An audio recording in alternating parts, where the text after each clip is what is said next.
One evening about 8 months ago, I met with some college comrades at the lodgings of our friend Louis R. We drank punch and smoked, talked of literature and art, made jokes like any other company of young men. Suddenly the door flew open, and one who had been my friend since boyhood burst in like a hurricane. "Guess where I come from," he cried. "I bet on the Maybill," responded one. "No," said another, "you're too gay.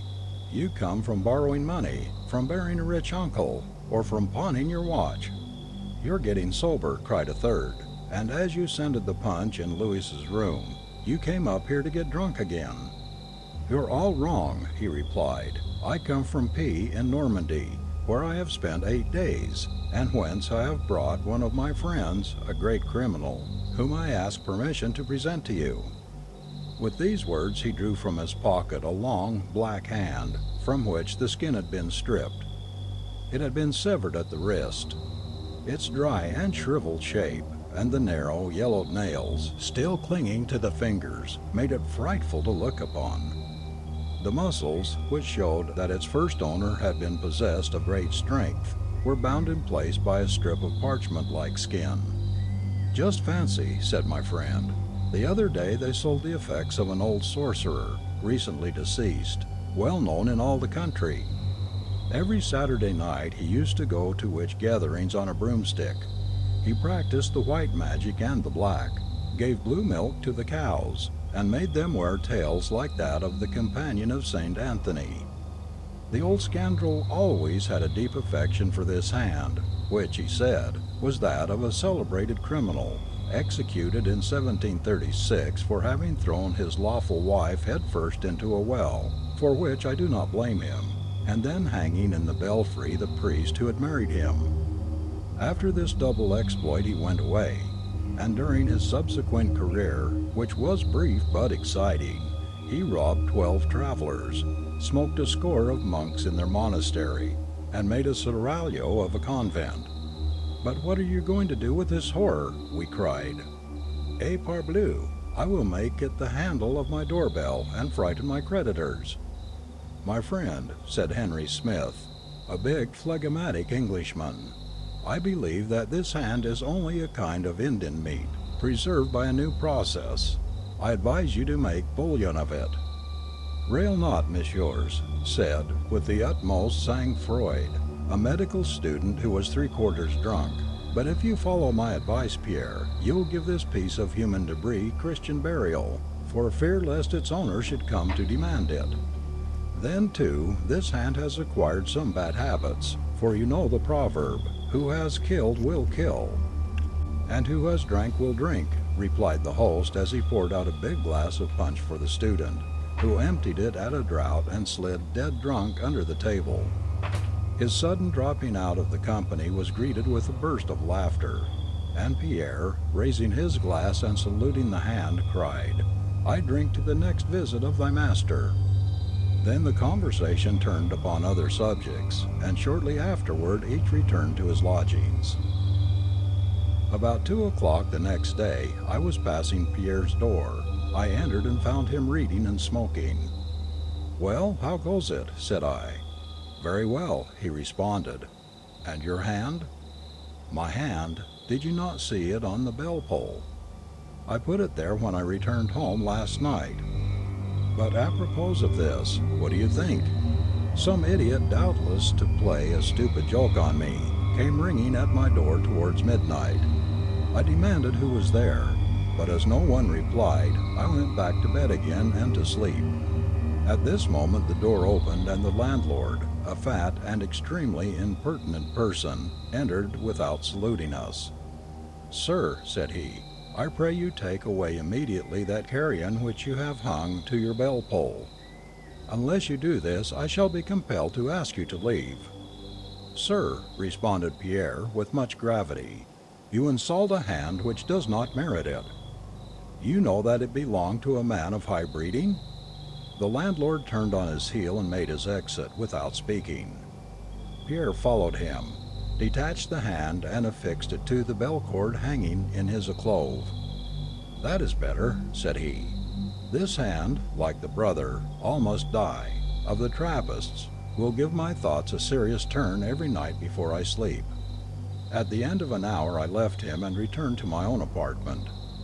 I slept badly the following night and was nervous and agitated, and several times awoke with a start. Once I imagined even that a man had broken into my room, and I sprang up and searched the closets and under the bed. Towards 6 o'clock in the morning I was commencing to doze at last, when a loud knocking at my door made me jump from my couch. It was my friend Pierre's servant, half-dressed, pale and trembling. "Ah, sir," cried he, sobbing, "my poor master! Someone has murdered him." I dressed myself hastily and ran to Pierre's lodgings. The house was full of people disputing together, and everything was in a commotion. Everyone was talking at the same time, recounting and commenting on the occurrence in all sorts of ways. With great difficulty I reached the bedroom, made myself known to those guarding the door, and was permitted to enter. 4 agents of police were standing in the middle of the apartment, pencils in hand, examining every detail, conferring in low voices and writing from time to time in their notebooks. 2 doctors were in consultation by the bed on which lay the unconscious form of Pierre. He was not dead, but his face was fixed in an expression of the most awful terror. His eyes were open their widest, and the dilated pupils seemed to regard fixedly, with unspeakable horror, something unknown and frightful. His hands were clenched. I raised the quilt which covered his body from the chin downward, and saw on his neck, deeply sunk in the flesh, the marks of fingers. Some drops of blood spotted his shirt. At that moment one thing struck me. I chanced to notice that the shriveled hand was no longer attached to the bell cord. The doctors had doubtless removed it to avoid the comments of those entering the chamber where the wounded man lay, because the appearance of this hand was indeed frightful.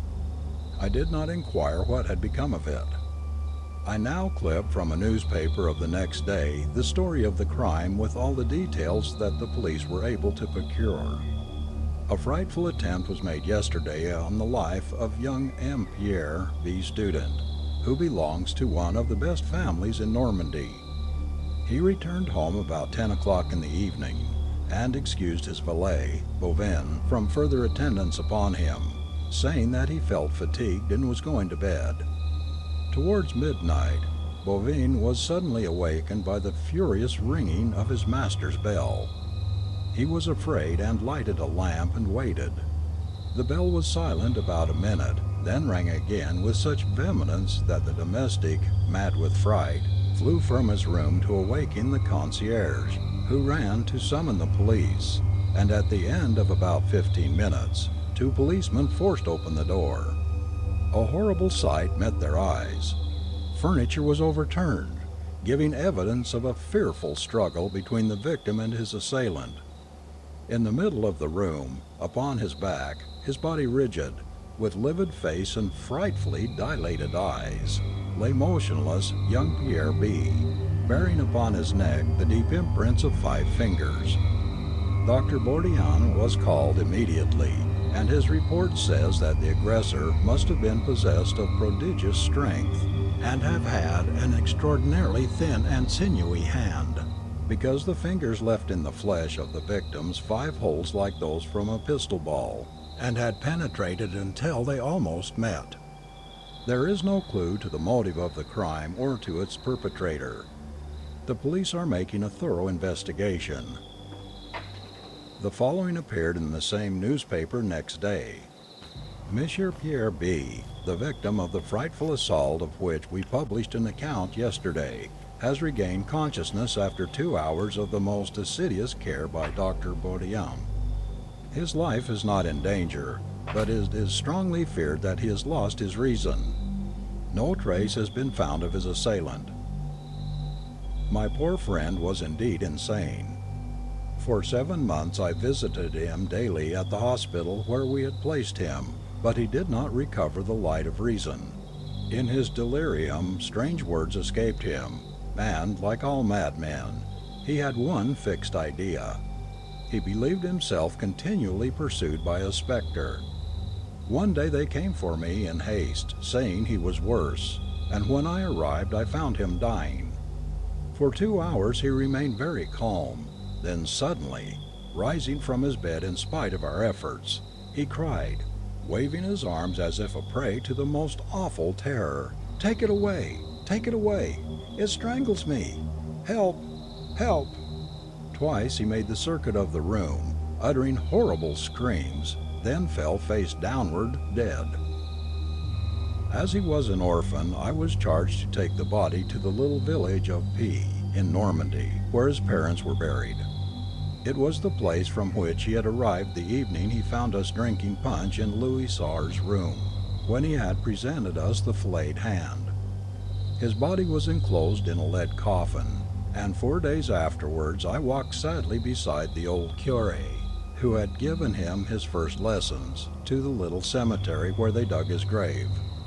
It was a beautiful day, and sunshine from a cloudless sky flooded the earth. Birds sang from the blackberry bushes where many a time when we were children we had stolen to eat the fruit.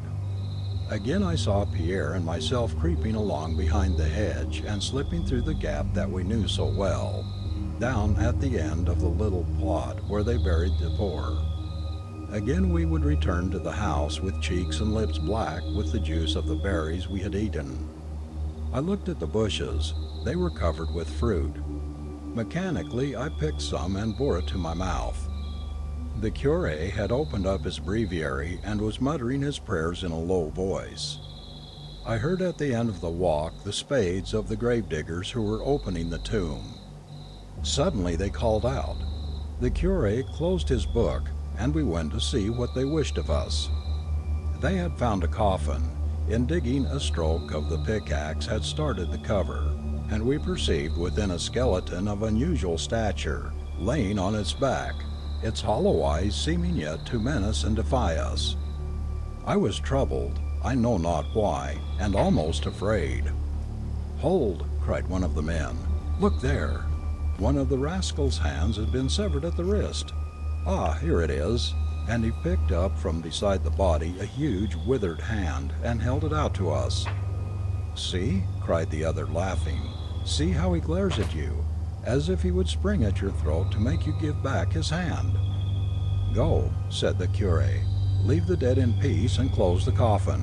We will make poor Pierre's grave elsewhere."